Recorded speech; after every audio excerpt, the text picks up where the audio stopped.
So hello everyone, क्या हालचाल। स्वागत है तुम सभी का तुम्हारे अपने यूट्यूब चैनल आज क्लासेस पे। मैं हूं आदित्य गोस्वामी एंड पहले आज लेकर आया है बायोलॉजी के बहुत ही इंपॉर्टेंट मॉडल सेट 3। इससे पहले दो पार्ट हो चुके हैं ऑलरेडी। अगर नहीं देखा है तो लिंक डिस्क्रिप्शन में मिल जाएगा। एंड प्यारे आज बहुत सारे ऑब्जेक्टिव क्वेश्चंस को, बहुत सारे सब्जेक्टिव क्वेश्चंस को एंड बहुत सारे लॉन्ग 5 नंबर वाले सब्जेक्टिव क्वेश्चंस को डिस्कस करने वाले हैं। तो वीडियो को एंड तक देखना। एंड ऐसे और अमेजिंग वीडियो चाहते हो तो चैनल को सब्सक्राइब जरूर से कर लेना, ताकि आपके एग्जाम तक आपकी तैयारी को नेक्स्ट लेवल तक लेकर जा सके। तो चलो शुरू करते हैं। आज की मेहनत तुझे कल पहचान देगी। आज की मेहनत तुझे कल पहचान देगी। हर वो लंबी रात जो तूने मेहनत करके बिताई है, वो तुझे कल जरूर इसका इनाम देगी। मेरे दोस्त, बिल्कुल याद रखना, हार्ड वर्क्स ऑलवेज पे ऑफ्स। जितनी तुम मेहनत करोगे उसका फल जरूर मिलेगा तुम्हें। अभी नहीं मिलेगा लेकिन एक समय पे जरूर मिलेगा। इसीलिए निरंतर बिना किसी डिस्ट्रैक्शन के पढ़ते रहना मेरे दोस्त। फुल कंसंट्रेशन के साथ पढ़ते रहना। एंड एक डेडिकेशन होनी चाहिए, आग होनी चाहिए अंदर से पढ़ने के लिए। तो चलो आओ क्वेश्चंस को देखते हैं। तो आप यार सबसे पहले क्वेश्चन को देखते हैं। सबसे पहला क्वेश्चन देखते हो क्या कह रहा है। भ्रूण संवर्धन प्रयुक्त होता है। भ्रूण संवर्धन प्रयुक्त होता है तो संकरण अवरोधकों को रोकने के लिए, दूर करने के लिए, यानी ऑप्शन नंबर सी बिल्कुल राइट आंसर है प्यारे। संकरण अवरोधकों को दूर करने में। चलो नेक्स्ट क्वेश्चन की ओर चलते हैं। नेक्स्ट क्वेश्चन यहाँ पर देखते हो क्या कह रहा है। कह रहा है डीएनए शुद्धिकरण के दौरान पादप कोशिकाओं के लिए कौन एंजाइम व्यवहार में लाया जाता है। कौन सा एंजाइम व्यवहार में लाया जाता है। तो याद रखना ऑप्शन नंबर बी बिल्कुल राइट आंसर है, सेलुलोज। याद रखना सेलुलोज। एंड ये भी क्वेश्चन पूछा जाता है कि सेल वॉल बना होता है पादपों में तो सेलुलोज का बना होता है, यानी ऑप्शन नंबर बी बिल्कुल राइट आंसर है। चलो पहले नेक्स्ट क्वेश्चन की ओर चलते हैं। नेक्स्ट क्वेश्चन यहाँ पर तो क्या कर रहा है। कह रहा है वांछित विशेषताओं वाले पौधों और जंतुओं को प्राप्त करना किसके द्वारा संभव हुआ है। किसके द्वारा संभव हुआ है। तो याद रखना ऑप्शन नंबर सी बिल्कुल राइट आंसर है, उत्तक संवर्धन के द्वारा, टिश्यू कल्चर के द्वारा संभव हुआ है। ऑप्शन नंबर सी बिल्कुल राइट आंसर है। एंड टिश्यू कल्चर क्या है, ये कई बार आपके बोर्ड एग्जाम में सब्जेक्टिव में आ चुका है, तो उसको भी समझने वाले हैं। वीडियो को एंड तक जरूर देखना। चलो नेक्स्ट क्वेश्चन की ओर चलते हैं। नेक्स्ट क्वेश्चन यहाँ पर देखो क्या कह रहा है। कह रहा है यहाँ पर इटाई इटाई रोग उत्पन्न होता है, किससे होता है। इटाई इटाई रोग उत्पन्न होता है तो याद रखना ऑप्शन नंबर तुम्हारा डी बिल्कुल राइट आंसर है, कैडमियम के द्वारा होता है। याद रखना ऑप्शन नंबर डी बिल्कुल राइट आंसर है, कैडमियम के द्वारा होता है। चलो पहले नेक्स्ट क्वेश्चन की ओर चलते हैं। नेक्स्ट क्वेश्चन यहाँ पर देखो क्या कह रहा है। कैलस संवर्धन में जड़ का बनना किसके द्वारा प्रेरित होता है। कैलस संवर्धन में जड़ का बनना किसके द्वारा प्रेरित होता है। तो याद रखना ऑप्शन नंबर सी बिल्कुल राइट आंसर है, ऑक्जीन हार्मोन के द्वारा। ऑक्जीन हार्मोन के द्वारा यही ग्रोथ के लिए जिम्मेदार होता है। याद रखना ऑक्जीन, जिबरेलिन, साइटोकाइनिन, एथिलीन, ये सारे क्या है, पादप हार्मोन्स के नाम है जिनके द्वारा नियंत्रण और समन्वय होता है पेड़ पौधों में। चलो नेक्स्ट क्वेश्चन की ओर चलते हैं। नेक्स्ट क्वेश्चन यहाँ पर देखते हो क्या करा है। कह रहा है बैक्टीरिया के क्रोमोजोम में होता है। बैक्टीरिया के क्रोमोजोम में होता है, क्या होता है। तो याद रखना ऑप्शन नंबर ए बिल्कुल राइट आंसर है, रेप्लिकेशन का एक ओरिजिन, यानी कि उद्भव स्थल। रेप्लिकेशन का एक ओरिजिन होता है। चलो नेक्स्ट क्वेश्चन की ओर चलते हैं। नेक्स्ट क्वेश्चन यहाँ पर देख तो क्या कह रहा है। कह रहा है विश्व पर्यावरण दिवस मनाया जाता है। विश्व पर्यावरण दिवस मनाया जाता है तो याद रखना ऑप्शन नंबर डी बिल्कुल राइट आंसर है, 5 जून को मनाया जाता है। प्यारे इंग्लिश मीडियम वाले कमेंट कर रहे थे भैया इंग्लिश मीडियम में भी लेकर आइए, तो तुम्हारे लिए इंग्लिश एंड हिंदी दोनों मीडियम में लेकर आ रहे हैं। तो चैनल को जरूर से सब्सक्राइब कर देना और वीडियो को लाइक कर देना। तो 5 जून को मनाया जाता है, ऑप्शन नंबर डी बिल्कुल राइट आंसर है। नेक्स्ट क्वेश्चन कह रहा है नीलदेह सिंड्रोम किसके द्वारा होता है। नीलदेह सिंड्रोम किसके द्वारा होता है। तो याद रखना ऑप्शन नंबर डी बिल्कुल राइट आंसर है, मैथेनोग्लोबिन के कारण। याद रखना मैथेनोग्लोबिन के कारण, ऑप्शन नंबर डी बिल्कुल राइट आंसर है। चलो पहले नेक्स्ट क्वेश्चन की ओर चलते हैं। नेक्स्ट क्वेश्चन यहाँ पर देखते हो क्या कह रहा है। नेक्स्ट क्वेश्चन यहाँ पे कह रहा है उत्तक संवर्धन में प्रकट होने वाली विभिन्नताएं है। उत्तक संवर्धन में प्रकट होने वाली विभिन्नताएं हैं तो याद रखना समोक्लोनल विभिन्नताएं हैं। समक्लोनल विभिन्नताएं हैं, ऑप्शन नंबर ए बिल्कुल राइट आंसर है। चलो पहले नेक्स्ट क्वेश्चन की ओर चलते हैं। नेक्स्ट क्वेश्चन यहाँ पर देख तो क्या कह रहा है। यहाँ पर वाहित जलमल उपचार के किस स्टेज में सूक्ष्म जीवों का प्रयोग होता है। वाहित जलमल उपचार के किस स्टेज में सूक्ष्म जीवों का प्रयोग होता है। तो याद रखना ऑप्शन नंबर बी बिल्कुल राइट आंसर है, द्वितीयक उपचार में। ऑप्शन नंबर बी बिल्कुल राइट आंसर है। चलो पहले नेक्स्ट क्वेश्चन की ओर चलते हैं। नेक्स्ट क्वेश्चन यहाँ पर देख तो क्या कह रहा है। नियंत्रक जीन को क्या कहा जाता है। नियंत्रक जीन को क्या कहा जाता है। तो याद रखना ऑप्शन नंबर ए बिल्कुल राइट आंसर है, निरोधक जीन कहा जाता है, इनहिबिटर जीन कहा जाता है। ऑप्शन नंबर ए बिल्कुल राइट आंसर है। चलो पहले नेक्स्ट क्वेश्चन की ओर चलते हैं। नेक्स्ट क्वेश्चन यहाँ पर दोस्तों क्या करें।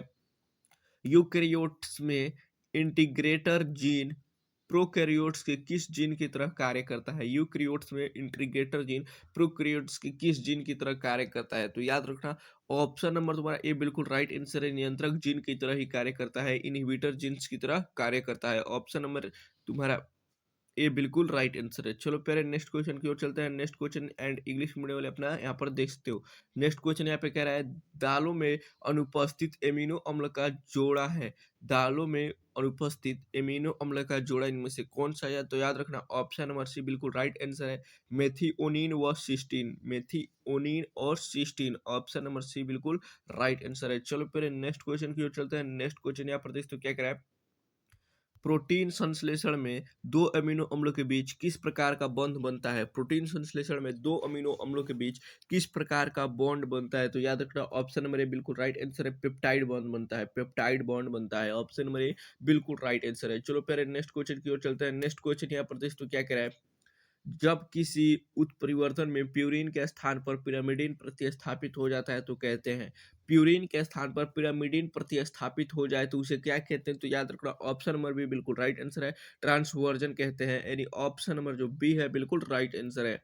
नेक्स्ट क्वेश्चन की ओर चलते हैं। नेक्स्ट क्वेश्चन यहाँ प्रदेश तो क्या कराए जिन परिपक्व बीजों में भ्रूणपोष रहता है उन्हें कहते हैं जिन परिपक्व बीजों में भ्रूणपोष रहता है उसे कहते हैं, उसे क्या कहते हैं? तो याद रखना ऑप्शन नंबर ए बिल्कुल राइट आंसर है। एंडोस्पर्मिक कहते हैं। ऑप्शन नंबर ए बिल्कुल राइट आंसर है। चलो पहले नेक्स्ट क्वेश्चन की ओर चलते हैं। नेक्स्ट क्वेश्चन यहाँ प्रदेश तो क्या करे पुरुष तथा स्त्री के युग्मों का संलयन से का निर्माण होता है। डैश डैश का निर्माण होता है। किसका निर्माण होता है? तो याद रखना पुरुष तथा स्त्री के युग्मों के संलयन से किसका निर्माण होता है? तो याद रखना ऑप्शन नंबर तुम्हारा बी बिल्कुल राइट आंसर है। युग्मनज का निर्माण होता है।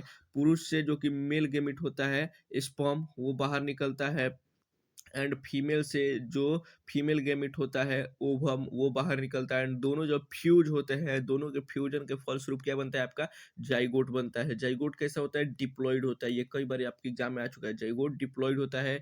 आपके मेल गेमिट हैप्लॉइड होता है। आपका फीमेल गेमिट हैप्लॉइड होता है। ये कुछ इंपॉर्टेंट क्वेश्चन थे जो यहाँ से पूछे जाते थे। चलो नेक्स्ट क्वेश्चन की ओर चलते हैं। नेक्स्ट क्वेश्चन यहाँ पर देख तो क्या करा है संगर्भता के दूसरे माह के अंत तक भ्रूण में विकसित हो जाते हैं। क्या हो जाता है? संगर्भता के दूसरे माह तक कौन सी चीज विकसित हो जाते हैं? तो याद रखना ऑप्शन नंबर सी बिल्कुल राइट आंसर है। पाद एवं अंगुलिया। ऑप्शन नंबर सी बिल्कुल राइट आंसर है। चलो पहले नेक्स्ट क्वेश्चन की ओर चलते हैं। नेक्स्ट क्वेश्चन यहाँ प्रदेश तो क्या कराए शुक्राणु में क्रोमोजोम पाए जाते हैं। शुक्राणु में क्रोमोजोम पाए जाते हैं। तो याद रखना कैसे क्रोमोजोम पाए जाते हैं? तो ऑप्शन नंबर डी बिल्कुल राइट आंसर है। इनमें से कोई नहीं।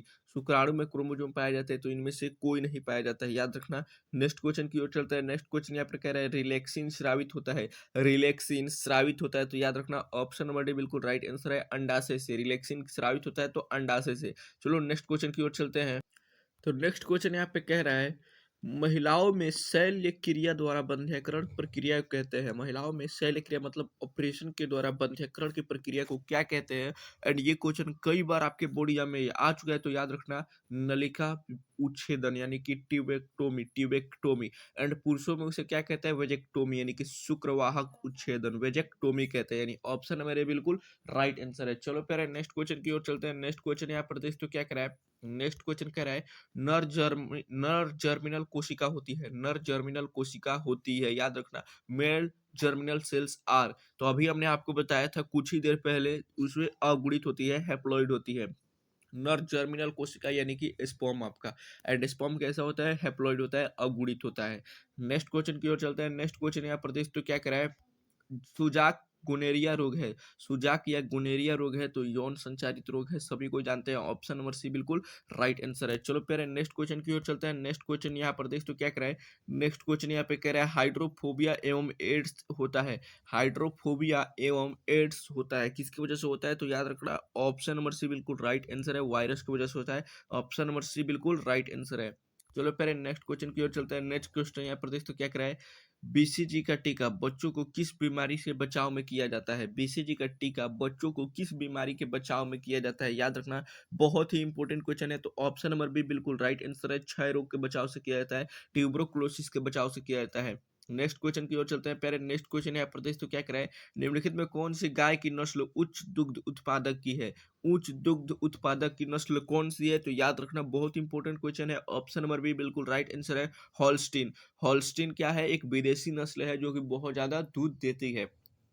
जो कि डेनमार्क में पाई जाती है सबसे अधिक और वहाँ पर बहुत ज़्यादा दूध देती है। लेकिन जब उसे भारत में लाया जाता है तो उसके कुछ जीन अप्रभावी हो जाते हैं, जिसकी तुलना में यानी कि डेनमार्क की तुलना में भारत में ये कम दूध देने लगती है, याद रखना।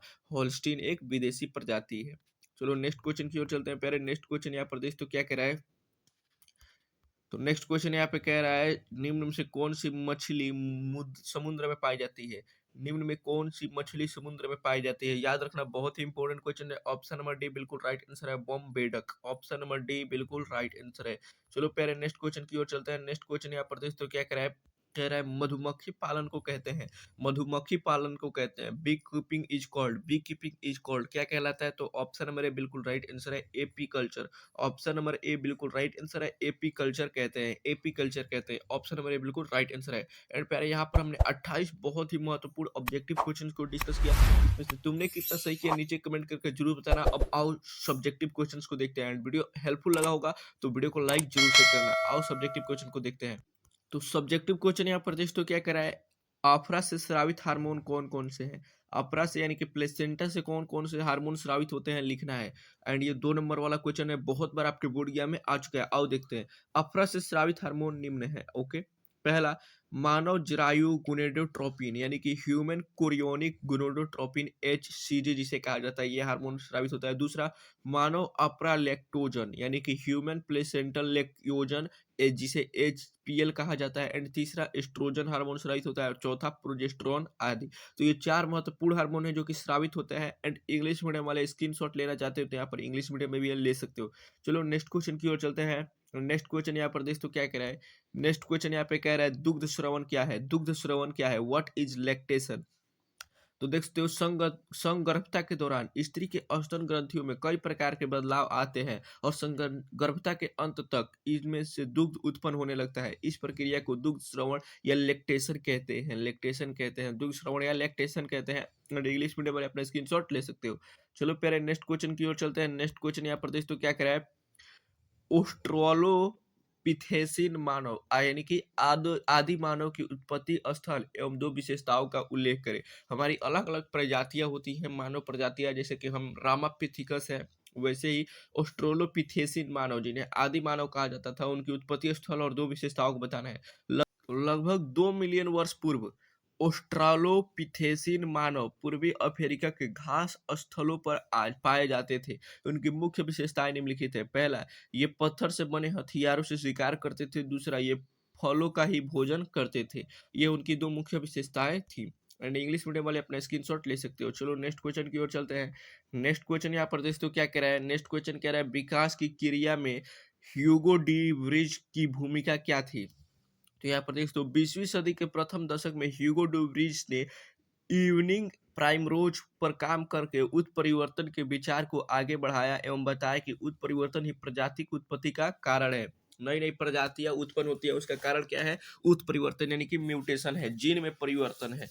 उन्होंने इसे सॉल्टेशन यानी विशाल उत्परिवर्तन का बड़ा कदम बताया था। एंड ये one of the most important thing है। जिस दिन हम लोग उत्परिवर्तन में पूर्णतः सफल हो जाएंगे एंड जीन ट्रांसफर में, उस दिन हम जो जेनेटिक रोग होते हैं जो कभी ठीक नहीं हो सकते, उन्हें भी ठीक कर पाएंगे। इसीलिए म्यूटेशन बहुत जरूरी है। एंड इंग्लिश मीडियम वाले स्क्रीनशॉट ले सकते हो। चलो नेक्स्ट क्वेश्चन की ओर चलते हैं। नेक्स्ट क्वेश्चन बहुत ही इंपॉर्टेंट क्वेश्चन है, समजात अंग किसे कहते हैं। समजात अंग किसे कहते हैं, उदाहरण द्वारा समझाए। वैसे अंग जो समान उद्भव संरचना के होते हैं, समान उद्भव और संरचना के होते हैं किंतु एक दूसरे के कार्यों में भिन्न होते हैं, समजात अंग कहलाते हैं। उदाहरण के लिए पक्षी और चमगादड़ के पंख दोनों समान उद्भव है, समान संरचना है, लेकिन काम अलग अलग है। मेढक और मानव के अग्रपाद दोनों समजात कहलाते हैं क्योंकि उनका उद्भव और संरचना समान होने के बावजूद भी अलग अलग कार्य करते हैं। जैसे मेढक का अग्रपाद उसे चलने में भी मदद करता है, लेकिन हमारा अग्रपाद चलने में मदद नहीं करता है। अग्रपाद मतलब हाथ। एंड यहाँ पर इंग्लिश मीडियम में स्क्रीनशॉट ले सकते हो। चलो पहले नेक्स्ट क्वेश्चन की ओर चलते हैं। नेक्स्ट क्वेश्चन यहाँ पर देखते हो क्या कह रहा है। नेक्स्ट क्वेश्चन कह रहा है समजात अंग समरूपी अंग क्या है। एंड ये one of the most important question है जो कि बिहार बोर्ड में कई बार सब्जेक्टिव में आ चुका है, तो याद रखना। समजात अंग ऐसे अंग जो मूल रचना एवं उद्भव में समान होते हैं लेकिन अलग अलग कार्य करने के लिए अनुकूलित होने के कारण भिन्न भिन्न दिखाई देते हैं, समजात अंग कहलाते हैं। जैसे कि चिड़िया के पंख, चमगादड़ के पंख, घोड़े की अगली टांग एवं मानव का हाथ समजात अंग है, लेकिन अलग-अलग कार्य करने के कारण इनकी रचना भिन्न हो गई है। अलग-अलग कार्य करने के कारण इनकी रचना भिन्न हो गई है, जिसे लेमार्कवाद का सिद्धांत भी कहा जाता है। लेमार्क ने कहा था आप जिस अंग का ज़्यादा इस्तेमाल करेंगे, उसका विकास ज़्यादा होगा। इसके कुछ एक्सेप्शन भी है, लेकिन अधिकतर केसेज़ में ये सही होता है। दूसरा है समरूपी अंग क्या है? ऐसे अंग जो समान कार्य के लिए उपयोजित हो जाते हैं तथा समान से दिखाई देते हैं, परंतु मूल संरचना एवं भ्रूणीय परिवर्धन में भिन्न होते हैं, समरूप अंग कहलाते हैं। काम एक ही करेंगे, दिखाई एक ही तरह देंगे, लेकिन इनकी संरचना और भ्रूणीय उद्भव अलग होगी। जैसे कि तितली, पक्षी, चमगादड़ के पंख उड़ने का कार्य करते हैं और देखने में एक समान लगते हैं, परंतु इन सभी की उत्पत्ति अलग-अलग ढंग से होती है। तो ये है आपका समरूपी अंग। चलो नेक्स्ट क्वेश्चन की ओर चलते हैं एंड इंग्लिश मीडियम वाले स्क्रीनशॉट ले सकते हो।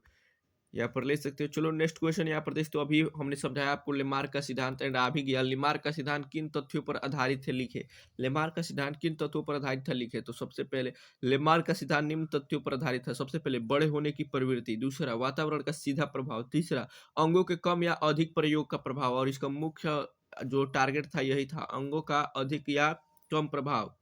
और चौथा उपार्जित लक्षणों की वंशागति। उपार्जित लक्षणों की वंशागति मतलब कि उपार्जित लक्षण मतलब ऐसे लक्षण जो आपके माता पिता में थे वो आप में आएंगे, आपसे आपके अगली पीढ़ी में जाएंगे, अगली पीढ़ी से अगली पीढ़ी में जाएंगे, उसे कहते हैं उपार्जित लक्षणों की वंशागति। तो ये मुख्य तथ्य थे। इंग्लिश मीडियम वाले स्क्रीनशॉट ले सकते हो। नेक्स्ट क्वेश्चन की ओर चलते हैं। नेक्स्ट क्वेश्चन यहाँ पर तो क्या कह रहे हैं, बाह्य निषेचन की परिभाषित कीजिए, इनकी हानियां बताइए। बाह्य निषेचन क्या है और उसकी हानियां क्या है। दो भिन्न भिन्न युग्मनज यानी कि युग्मजों नर या मादा का संलयन जब जीव के शरीर के बाहर होता है यानी कि लेब में होता है तो उसे बाह्य निषेचन कहते हैं। अधिकांशतः यह जल में संपन्न होता है, जैसे शैवाल में, उभयचर आदि में। बाह्य निषेचन की हानियां, जीवधारियों को अत्यधिक संख्या में नर एवं मादा युग्मकों को शरीर से बाहर मुक्त करना पड़ता है, अर्थात इनमें युग्मक संलयन के अवसर कम होते हैं। युग्मक संलयन के अवसर क्या होते हैं, कम होते हैं, क्योंकि जल में ये अपना डायरेक्ट रिलीज कर देते हैं स्पर्म एंड ओवम। तो वहाँ पर बहुत कम चांसेस होते हैं कि इनका फ्यूजन हो। अगर एक ओवम रिलीज हो एंड कुछ मिलियंस स्पर्म रिलीज हो तो इसके बहुत ना बराबर चांसेस हो जाते हैं कि ये फ्यूज होंगे आपस में। इसीलिए इस यहाँ पर ओवम भी बहुत ज़्यादा निकलते हैं एंड स्पर्म भी बहुत ज़्यादा निकलते हैं, तभी जाके फ्यूजन हो पाता है। एंड इसका देख सकते हो दूसरा हानि क्या है। बाह्य निषेचन का एक दुर्गुण ये भी है कि परभक्षियों तथा शिकार एवं अन्य आपदाओं द्वारा युग्मक की संख्या में भारी कमी आ जाती है। कह रहा है कि अगर कोई दूसरा शिकार कर ले या इनको परिभक्षियों जो इनको मारते हैं अगर आ जाए तो इनकी जो युग्मक की संख्या में कमी आ जाती है। एंड यहाँ पर देख तो इसका इंग्लिश मीडियम में स्क्रीनशॉट ले सकते हो। नेक्स्ट क्वेश्चन की ओर चलते हैं। नेक्स्ट क्वेश्चन यहाँ पर देख तो क्या कह रहा है, बीओडी क्या है। बीओडी क्या है, सूक्ष्म जीवों द्वारा पानी में घुले या कणकीय पदार्थों के वायुवीय निम्नीकरण के लिए ऑक्सीजन से प्रयुक्त होने की दर को जैव रासायनिक ऑक्सीजन मांग या बीओडी कहते हैं। बीओडी कार्बनिक पदार्थों द्वारा जल प्रदूषण का सूचक है। कार्बनिक पदार्थों द्वारा जल प्रदूषण का सूचक है, अर्थात बीओडी ऑक्सीजन की उस मात्रा को संदर्भित करता है जो जीवाणु द्वारा 1 लीटर पानी में उपस्थित कार्बनिक पदार्थ की खपत कर उन्हें ऑक्सीकृत कर दे। मतलब कि 1 लीटर पानी में ऑक्सीकृत करने में जितनी ऑक्सीजन की आवश्यकता होती है जीवाणुओं को, उसे क्या कहा जाता है, बीओडी कहा जाता है। स्वच्छ जल में यह कम तथा प्रदूषित जल में इसकी मात्रा अधिक होती है। अधिक बीओडी प्रदूषित जल का सूचक है। तो यहाँ पर इंग्लिश मीडियम में स्क्रीनशॉट ले सकते हो। चलो नेक्स्ट क्वेश्चन की ओर चलते हैं। नेक्स्ट क्वेश्चन यहाँ पर देख तो क्या करा है, जैव विविधता के 3 आवश्यक घटकों के नाम बताइए। जैव विविधता के 3 आवश्यक घटकों के नाम बताइए। तो जैव विविधता के 3 आवश्यक घटक निम्नलिखित है। पहला अनुवांशिक विविधता, दूसरा जातीय विविधता, तीसरा पारिस्थितिक विविधता। इन तीनों तरीके से बहुत ज्यादा म्यूटेशन होता है एंड परिवर्तन आते रहते हैं नई प्रजातियों में। एंड इंग्लिश मीडियम वाले स्क्रीनशॉट ले सकते हो। नेक्स्ट क्वेश्चन यहाँ पर देख तो क्या कह रहा है, नेक्स्ट क्वेश्चन यहाँ पे कह रहा है क्रायो प्रिजर्वेशन पर संक्षिप्त टिप्पणी लिखे। क्रायो प्रिजर्वेशन पर संक्षिप्त टिप्पणी लिखे। तो देख सकते हो, संकटग्रस्त प्रजातियों को, युग्मकों को जीवित व जन्म जनन क्षम स्थिति में निम्न ताप -196 डिग्री सेल्सियस पर प्रक्षित किए जाने की तकनीक को क्रायो प्रिजर्वेशन कहा जाता है। मतलब कि जब भी आपको स्पर्म या ओवम को स्टोर करना होता है तो उसे आपको -196 डिग्री सेल्सियस में नाइट्रोजन लिक्विड के अंदर डालकर रखा जाता है। एंड ये क्वेश्चन बहुत ही इंपॉर्टेंट है, कई बार आपके बोर्ड एग्जाम में आ चुका है। तो -196 डिग्री सेल्सियस और कहाँ नाइट्रोजन लिक्विड में रखा जाता है। एंड उदाहरण से समझते हैं, संकाटपन जातियों के युग्मों को उचित व अनुकूलित परिस्थितियों में लंबे समय तक संक्षिप्त संरक्षित करने में, मतलब ऐसी जातियाँ जो बहुत कम मात्रा में बच गई है, उनका विलोपन संभव हो सकता है। ऐसी जातियों के हम लोग स्पर्म एंड ओवम को निकाल कर, यानी कि उनके जो मेल गैमेट फीमेल गैमेट होते हैं निकाल कर और लिक्विड नाइट्रोजन के अंदर प्रिजर्व कर देते हैं लंबे समय के लिए। ऐसे ये बहुत समय तक जीवित रहते हैं एंड जनन योग्य होते हैं, जिनसे आवश्यकता पड़ने पर बाद में जनन कराया जा सकता है। एंड यहाँ पर आपको देख सकते हैं इंग्लिश मीडियम में भी है। चलो अब लॉन्ग क्वेश्चंस यानी कि 5 नंबर वाले क्वेश्चंस को डिस्कस करते हैं। बहुत ही इंपॉर्टेंट क्वेश्चंस 5 नंबर वाले हैं सारे के सारे। तो वीडियो को एंड तक जरूर देखना मेरे प्यारे दोस्त, और वीडियो हेल्पफुल लग रहा होगा तो चैनल को सब्सक्राइब जरूर से कर देना और वीडियो को दबाकर शेयर करना। आओ देखते हैं 5 नंबर वाले क्वेश्चन को। तो सबसे पहला क्वेश्चन कह रहा है, स्त्री जनन तंत्र का चित्र बनाकर अंगों का नामांकित चित्र करिए। तो आओ देखते हैं। तो यहाँ प्रदेश से तो चित्र बनाया गया है। ऊपर वाला जो ये भाग होता है जिसे हम कहते हैं क्या, यूटेराइन फंडस, यानी कि गर्भाशय फंडस, ये जो फूला हुआ भाग होता है, ये आपका हो गया गर्भाशय यूटेराइन। यहाँ पर देखते हैं कैविटी, यानी कि गर्भाशय गुहा, यूटेराइन कैविटी, ये वाला आपका पूरा भाग हो गया। एंड यहाँ पर देखते ये है आपका अंडवाहिनी नलिका, यानी कि फेलोपियन ट्यूब। एंड यहीं पे क्या होता है, फर्टिलाइजेशन होता है। पूछा जाता है वेयर फर्टिलाइजेशन ऑकर्स, तो याद रखना फेलोपियन ट्यूब में ही फर्टिलाइजेशन होता है। ये रहा आपका अंडाशय यानी कि ओवरी, जो कि यहाँ पर आपके फिमराई के द्वारा पकड़ा होता है। ये फिमराई है जो उंगली नीमा संरचना निकली हुई है। यह आपका गर्भाशय ग्रीवा है, यानी कि सर्विक्स है। ये वाला भाग आपका गर्भाशय ग्रीवा है, यानी कि सर्विक्स है। ये आपका गर्भाशयी नाल है, यानी कि आपका सर्वाइकल केनाल है। और ये आपका योनि है, यानी कि वेजाइना है। एंड एक और यहाँ पर आपको देना चाहिए। चलिए यहाँ तक भी आप अगर फिगर बनाते हैं तो यहाँ से भी आपको बहुत अच्छे मार्क्स मिल जाएंगे। हालांकि और डिटेल में इसे बनाया जा सकता है। चलो नेक्स्ट क्वेश्चन की ओर चलते हैं प्यारे। नेक्स्ट क्वेश्चन यहाँ पर देखो तो क्या कह रहा है। नेक्स्ट क्वेश्चन यहाँ पे कह रहा है, संगर्भता के विभिन्न महीनों में भ्रूण परिवर्धन के प्रमुख लक्षण क्या होते हैं, बताइए। तो आओ समझते हैं। संगर्भता की अवधि मानव में 9 महीने की होती है। 1 महीने की संगर्भता के बाद भ्रूण का हृदय निर्मित होता है। और सबसे पहले किसका विकास होता है, हृदय का ही निर्माण होता है। याद रखना, भ्रूण में हृदय का ही विकास होता है। ये क्वेश्चन पूछा जाता है। दूसरे माह के अंत तक भ्रूण के पाद और उंगलियों का विकसित हो जाते हैं। 12वें सप्ताह यानी कि पहली तिमाही के अंत तक लगभग सभी प्रमुख अंग तंत्रों की रचना हो जाती है, जैसे पाद एवं बाह्य जननांग अच्छी तरह विकसित हो जाते हैं। गर्भाशय अवस्था के 5वें महीने के दौरान गर्भ की पहली गतिशीलता और सिर पर बालों का उग जाना सामान्यतः देखा जाता है।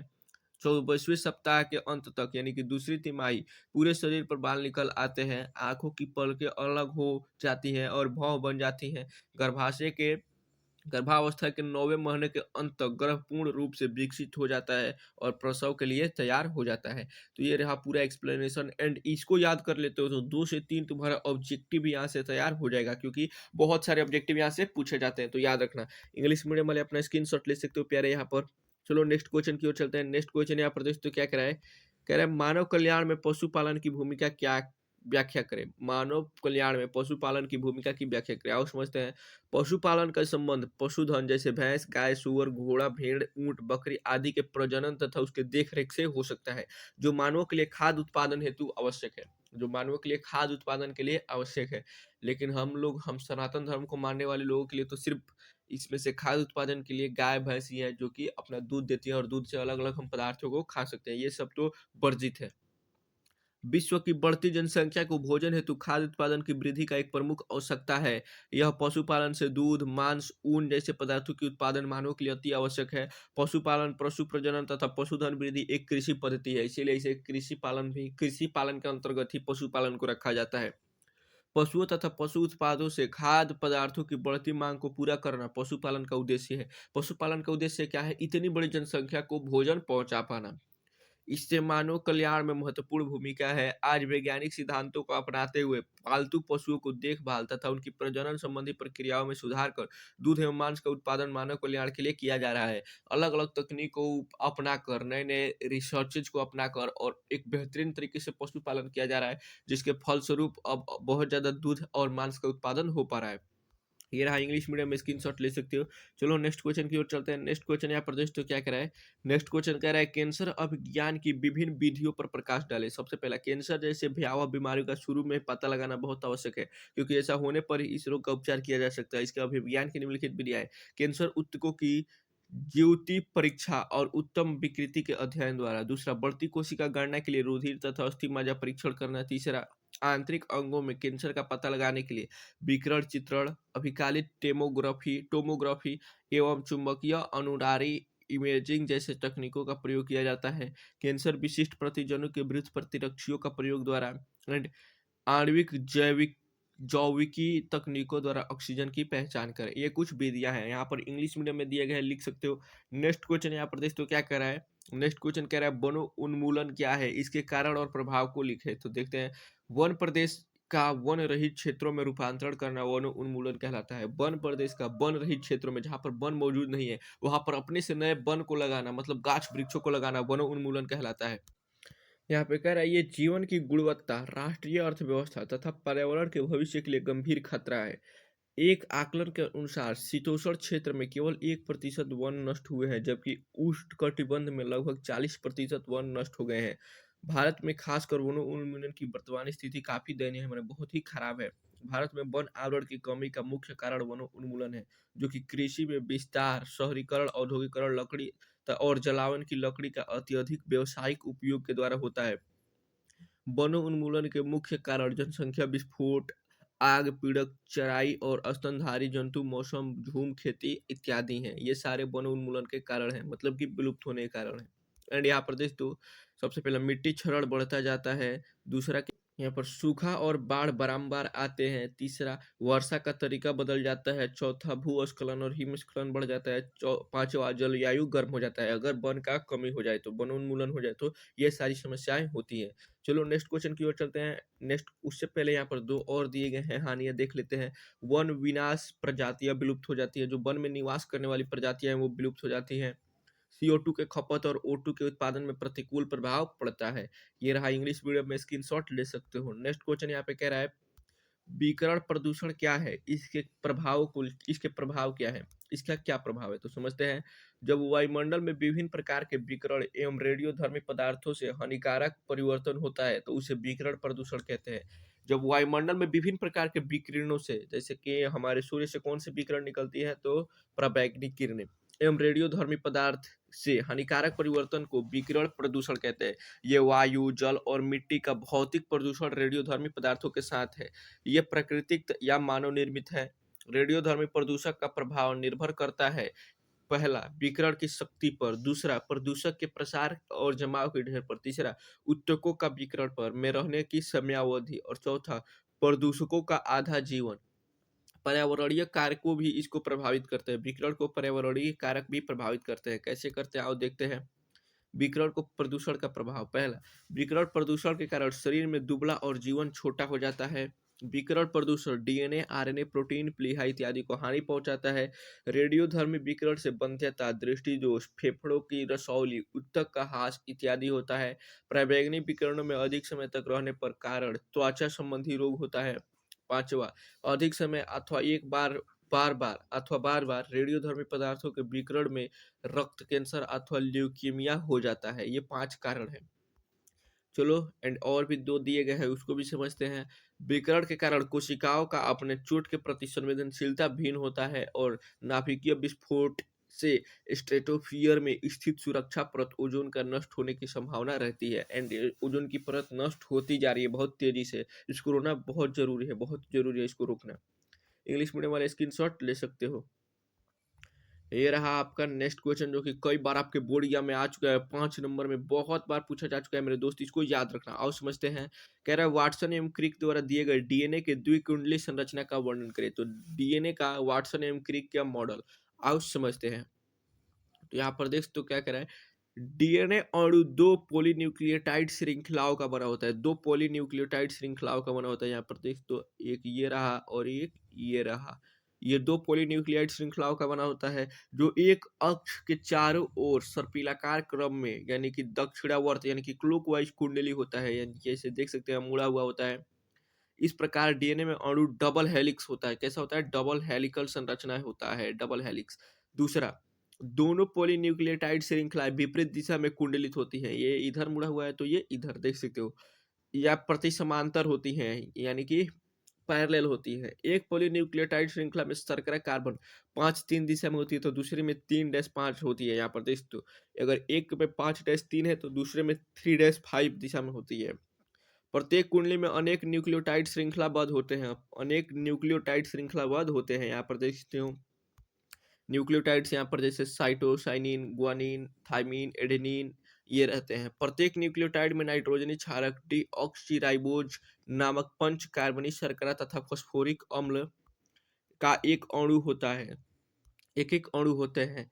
यहाँ पर देख तो इसमें नाइट्रोजनी क्षारक की डीऑक्सीराइबोज शर्करा के अंदर की C1 कार्बन से तथा फॉस्फेट अणु इससे बाहर की ओर C5 कार्बन में संलग्न होते हैं। पांचवा, एक श्रृंखला के सभी न्यूक्लियोटाइड्स के शर्करा अणु फॉस्फेट अणुओं द्वारा जुड़े होते हैं।